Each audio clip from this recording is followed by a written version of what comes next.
With us this morning, General Manager of the Grand Junction Rockies, Tim Ray, and the skipper of your Grand Junction Rockies, Tony Diaz. Guys, thanks for coming in this morning. Good morning. Good morning. Thanks for having us. Well, for Tony, this is your first time ever in Grand Junction, correct, Tony? Yeah, that's correct, and I'm thrilled to be here.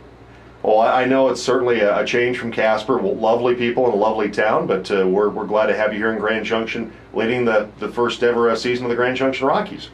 We're very excited to be here. We've heard great things about the community, and like you alluded to, we left great memories in Casper, special people out there. But when you look at the setup out here, the fan base, the history of baseball in this town, and when you couple that with a value-based community, one of the best places to raise your family, I think when you couple those two together, it's a win-win situation for everybody involved, and we are very blessed to be here. Give us an idea, Tony, of what your schedule is like right now, because you're down in Arizona, in Scottsdale, right? Down at the minor league facility in Scottsdale. We were down there for spring training, my wife and I. Fantastic facility at Salt River Fields. But you're working with some of the young guys down there, and then you'll get back up here in just a matter of a month and a half or so, and close to 2 months to get ready for the baseball season for the Grand Junction Rockies. Yes, right now what we have going on is called extended spring training, and we have the younger players that were not able to make the A clubs and above. We have some talented players out there that we have to continue to polish off their skills. Some of them will be here in the summer, others will go to Tri-Cities, but right now our schedule consists of pretty much early work at 7 a.m. So get up at 5 in the morning. We have early work, then we have our pre-game workouts, fundamentals, batting practice, and our games are at 10:30. We have to play our games out early because the heat is really creeping up out there. Tony Diaz, the manager of the Grand Junction Rockies baseball team with us. Yeah, the heat, when we were down there, was beautiful, but as we get closer to the start of the summer, I know the heat in Scottsdale start to get you. It's going to be a little bit hot here too, like warmer than probably what you and the ball club are used to in Casper.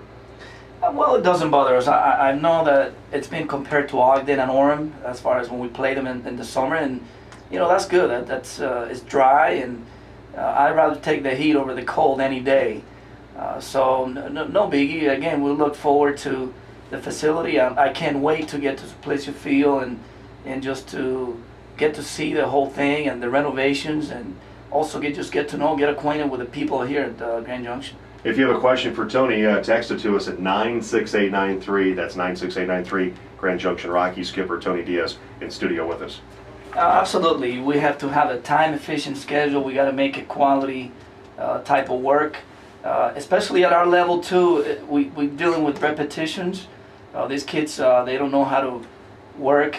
We need to guide them in the right path and develop the right routines. So in a nutshell, we got to show up at about 1:30, 1 p.m. every day for a 7 o'clock start, and that includes early work, position players and pitchers, hitting, defense. Then we get into the fundamentals of the game, the batting practice. What you see in batting practice, it's kind of pretty much one of the icing on the cakes type of thing. It's towards the end of our day, and then the actual game is, that's what I really call, okay, now let's kind of rest from a staff standpoint. We got to take a lot of notes and make sure that they learn from their mistakes and learn from the good things that they do.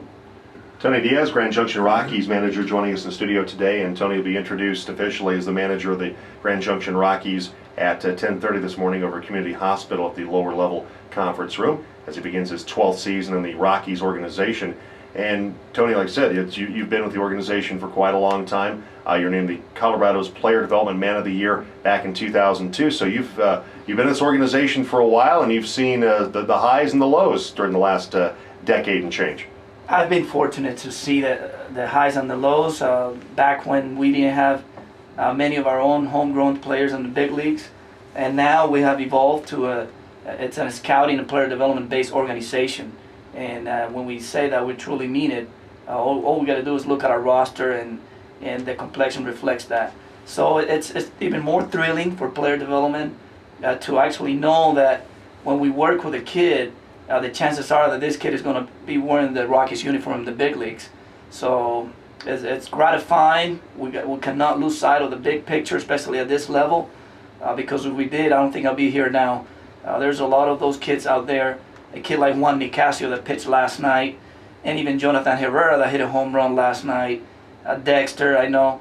Those kids did not look like that when they play in the Pioneer League. So there's a lot of patience required, but other than that, patience, motivation, a lot of optimism, along with their skills, I think that's the right combo. You've mentioned Juan Nicasio, and of course players like Willing Rosario, Yolis Chacin that have come through, and Ubaldo Jimenez that was now with the Cleveland Indians. Do you get a sense, Tony, when you see those guys, that is there ever a thought, hey, we're going to be seeing this guy with the Rockies at the major league level within the next 3 to 4 years? Do you ever get a sense of that? Maybe the first few times you see a player that you get that instinct of being around the game as long as you have, hey, this guy's got something special. He has major league talent. We're going to see him up with the big league squad in the very near future. If I say that I thought that way every time I see one of those kids, I'll be lying to you. With most of them, you can tell.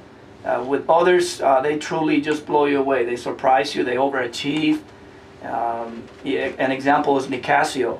Nicasio had a very marginal year in Casper, and he was 87 to 91. He averaged 89, and very poor feel for actually secondary skills, holding runners and all that. And this guy just absolutely took off. Jimenez, you could tell. Chacin was a monster. You could tell. Rosario, his first year was a rough one, even though the talent was very, very apparent.